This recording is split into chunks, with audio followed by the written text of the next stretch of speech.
Friends next வந்து முட்டை gravy.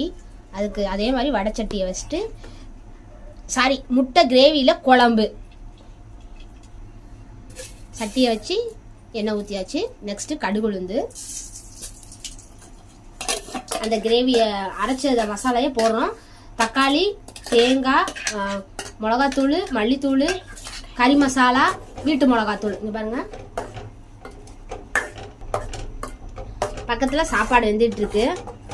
எங்கள் அண்ணி ரொம்ப நேரம் டீ போட்டு தரேன்றாங்க, போட்டு தர மாட்டேன்றாங்க. இன்றைக்கி எல்லாம் செஞ்சவங்க ஒரு டீ மட்டும் போட்டு தர மாட்டேன்றாங்க.